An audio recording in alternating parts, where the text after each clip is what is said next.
Hi, my name is Shahzeb Khan and you are watching the YouTube channel of Pakistan's People-Led Disaster Management. I'm talking today about earthquake preparedness, which is a very important subject. I can say with confidence that earthquakes are Pakistan's biggest natural hazard. There is a huge network of fault lines within and around our borders, and despite that, our level of preparedness for earthquakes is atrociously low compared to other regions in our situation, like Japan and California. That means that Pakistanis live every day under a huge risk of an earthquake happening and bringing the roofs over their heads down upon them. We need to change this, starting immediately.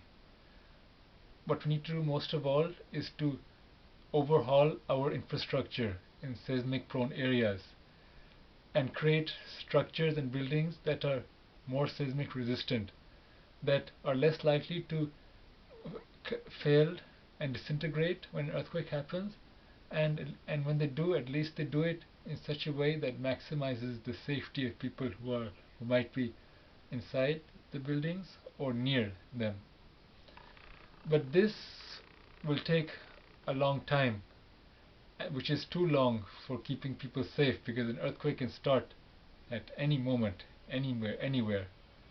So what we need to do first is to get Pakistanis to know what personal measures they should take to maximize their safety in the event of an earthquake. They should start taking these measures right now, and there are many things that they can do.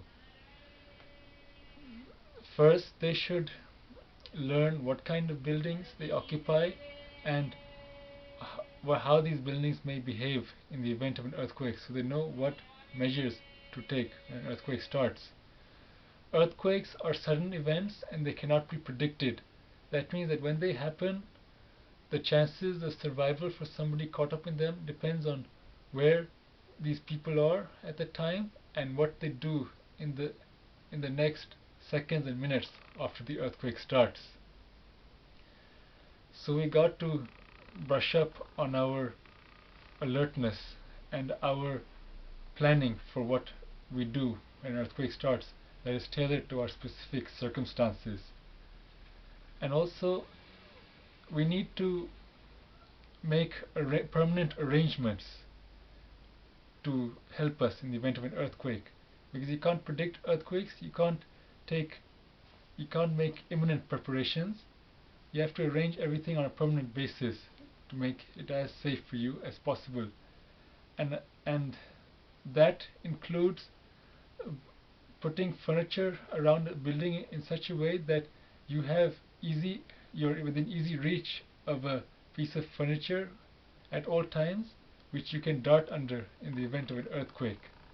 And you should build an earthquake kit, or rather earthquake kits, because there's always a possibility that a building might collapse in an earthquake, and then you'd be trapped underneath the rubble. So you want to make sure there are supplies with you that can keep you going while you're in there, because you never know when you're going to get out. Because you you might not be able to travel around the inside of the fallen structure, you might only be trapped in a small space. You want to have several earthquake kits which are all around the building in certain strategic areas where you're most likely to end up if the building collapses unexpectedly.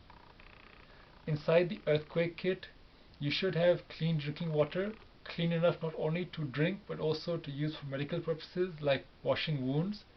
You should have food, because you might be there for a long time.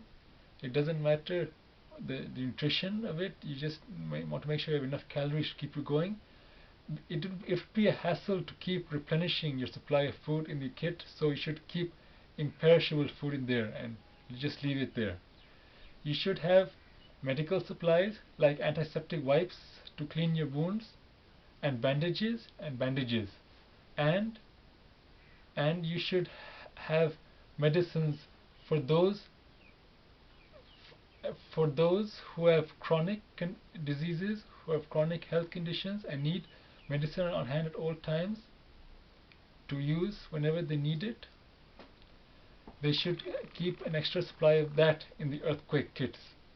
And of course, I'm going to repeat once again, the water. Don't forget the water. And also you should have flashlights that are battery powered and are fully charged at all times. And you should also have cell phones with you.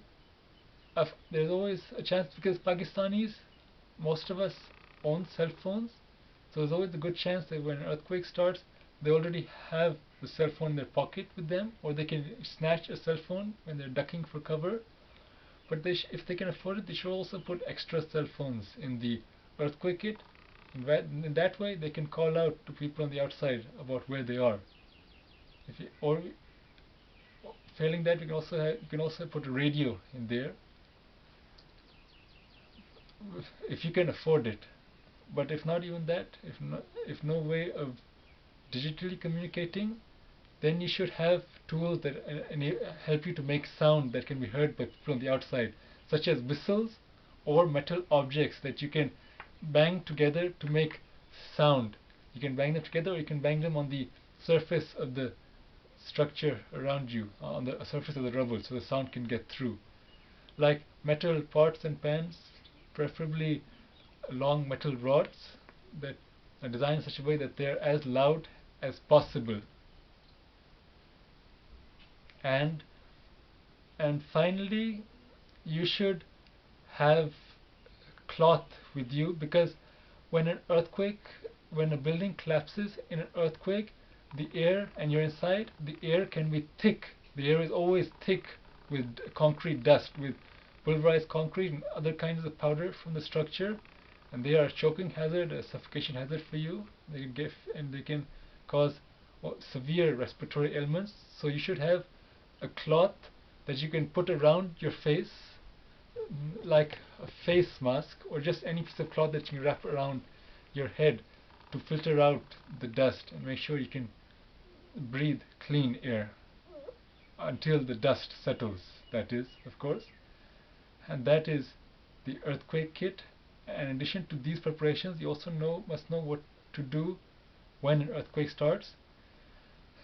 Despite the danger of a building collapse that I just talked about, it usually happens that when an earthquake strikes, a building does not collapse completely, which is called pancake collapse. Instead, it just gives off pieces of debris from the ceilings, which can fall on people and are often so heavy that they not only break people's skulls, but they also break their spines, killing them or incapacitating them. In addition, the walls can break open, releasing electric wires that can swing around and electrocute people.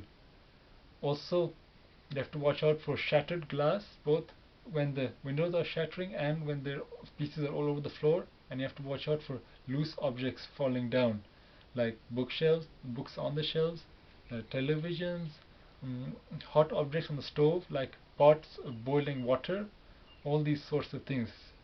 Just look around you and make sure you know what hazards are likely to be in place when an earthquake strikes, so you can be ready for that.